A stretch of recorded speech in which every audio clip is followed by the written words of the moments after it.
welcome to me overanalyzing every single chapter of Houseki no Kuni to see young Foss again. Spoilers for up to 105, and leave in the comments any observations you make, like I say at the beginning of everyone. We're on chapter 18, Antarcticite. Finally a chapter title I can say. Anyway, so yeah, things are going great. If you forgot what happened last time, Antarcticite made this really happy expression because Foss is being consumed by the gold ally arms. And the Lunarians are here also, which is just a nice little, additional, happy thing that's happening. And the sun's out. That's also cool. It's great. It's kind of interesting how the sun is never a good presence in this series, actually. And it's interesting that these are called sunspots, too, because they only come out during, sunny days and stuff like that. Anyway, here we have Foss being completely fine. And is it wrapped around me? I am getting wrapped up. Hey, what's happening to me? Antarcticite. And you see how Foss is trying to get help from Antarcticite because it's a very concerning situation. And yeah, what's going on? What's the big idea? Hey. And Antarcticite has no idea how to react to this, you know. And but not only that, but the Lunarians are here. Everyone's favorite thing ever. The Lunarians. And you can see the gradient says that the sun's in the background. I'm sorry. I feel bad for Foss apologizing. Save it for when the battle's won. And Foss didn't really do anything wrong here. It's interesting that they wouldn't really let Foss apologize before, and now Antarcticite is kind of stop apologizing sort of thing, which it's very sad because Foss is very apologetic, probably because they always feel like a burden, and Antarcticite is doing all this to help them, and it's it's just not going well. And here's Congo trying to make it to where Foss and Antarcticite are, and the Lunarians can't hurt Congo, they know that, so they just reach out to him, and we know that the reason why the Lunarians are here is to give Foss more trauma, because that's what needs to happen. And so, just with how many Lunarians they brought and everything, they really did not want Congo to get there, because they were really we were taking Antarcticite. Because before they had, I guess it's also winter time, so the other gems are less of a possibility. Because the amethysts got saved by Bort and all those because they're capable and able to help. But now all those gems are sleeping, so now they're okay, we'll go yoink Antarcticite for Foss trauma. I wonder if they were going to try and take the amethyst, both of them, when that happened, but the other gems got in the way, if they were actually trying, which it kind of seems like they were. So maybe that failed, so then they're trying again to take Antarcticite in front of Foss. Whoever Foss teams up with, they're just gonna try and take, it seems like. You will come in vain. And Congo, doesn't know why they're there.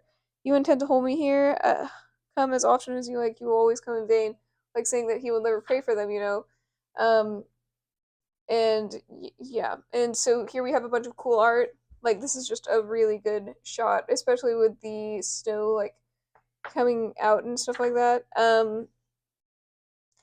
Okay, so what's interesting with Antark here, kind of using the, what is it called? The sword. I've forgotten all words. Using the sword as it's only one panel. In the anime, they make it such a longer shot of, Antark using the sword as a surfboard or something. But in Party at the End, it's actually interesting, because since Antark can finally, actually touch water, and, not have to worry about their body melting or anything like that, here it is.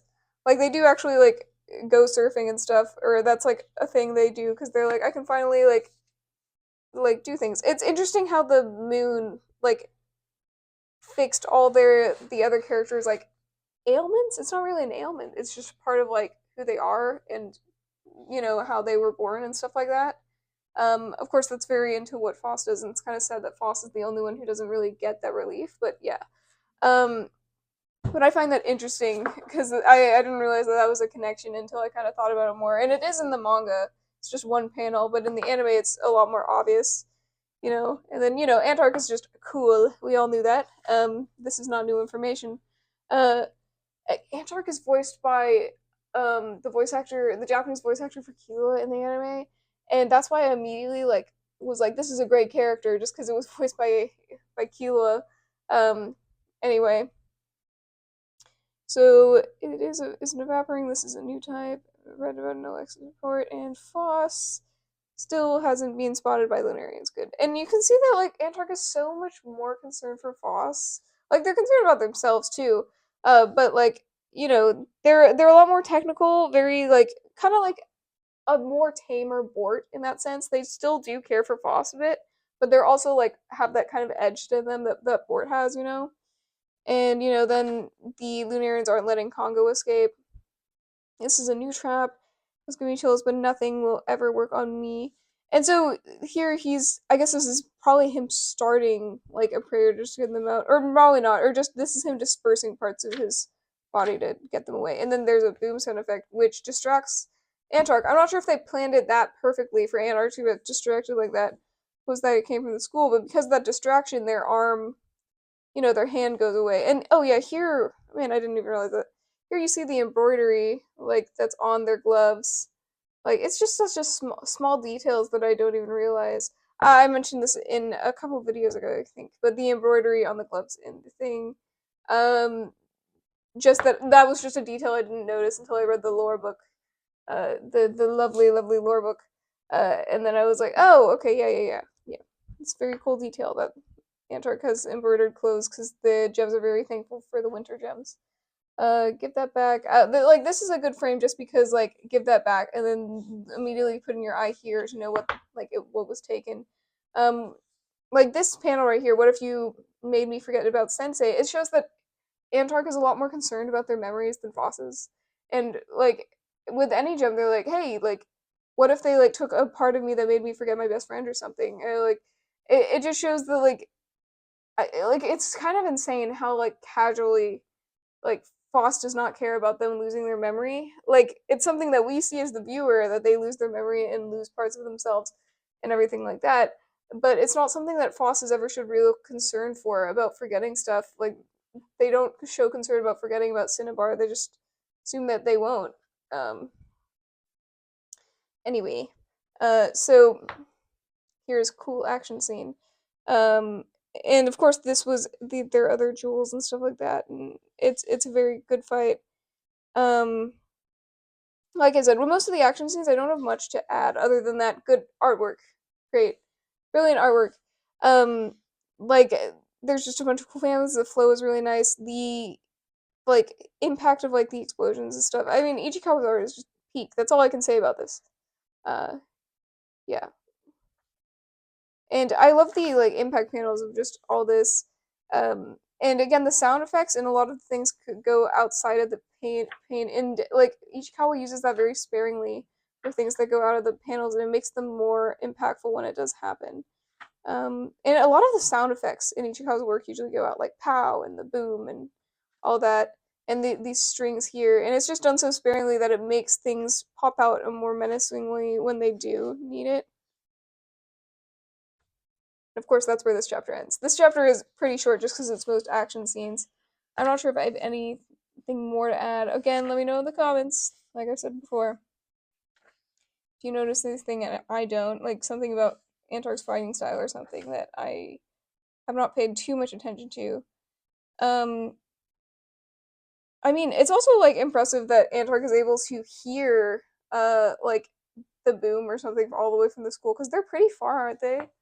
I guess I could see where the Shore of Narcia is in comparison of the other ones.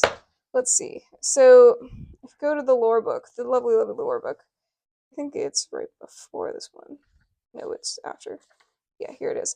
So, oh, it's in Japanese. I mean, I knew that, but so the like Shore of Narcia is which one? I believe it's actually quite far. I believe it's like B. Um, I could go search this up real quick.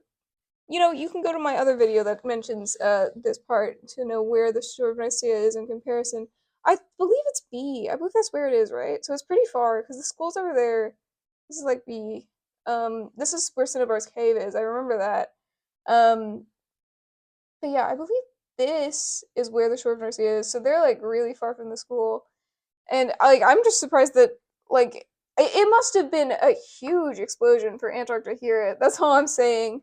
Because if it's not here, it's got to be somewhere else over the things. But I'm pretty sure it's there, and so it's just impressive that Antark heard that. That's what I was just thinking. Or if it's not impressive, then it must be really, really loud. Um, whatever, like Congo, like over here. Um, so yeah, that's something. And I love like the like sound effect here, like the Kirk. It like looks like it's like coming out of the crack and like through the glove, and that's pretty really good. The symmetry is on point. Like another thing is like there's so many symmetrical shots in here, and Foss actually stands out because Foss is starting to become less symmetrical. Like things get less symmetrical and less like aligned perfectly as the series goes on in the artwork, and that's no better seen than with Foss's like golden alloy that slips out of them. And especially this. Like we have the symmetricality of Antark and the symmetricality of the Lunarian ship, and then we have Foss like just something completely different. And then it's like here, and it just is actually a really nice like I guess contrast to like everything else going on, and it's just cool, man. I don't have much to say. Like this is also a cool shot. Like there's so many Lunarians here too. Like I'm wondering how many Lunarians like they actually take and how that's like done. And I believe they say that the Lunarian ships come about every 3 days or something. That could have to do with like the work like status that the Lunarians have. Yeah, I don't know where this is going. I don't know much else to add about this chapter. So let me know what you have in the comments. Uh, Shorter video means shorter. Uh, yeah, it's mainly just the action scenes. I have less to say about the action scenes, especially when it's just Antark. But anyway, yeah, let me know what you think in the comments. We'll be going over chapter 19 next. Thank you for watching. Bye.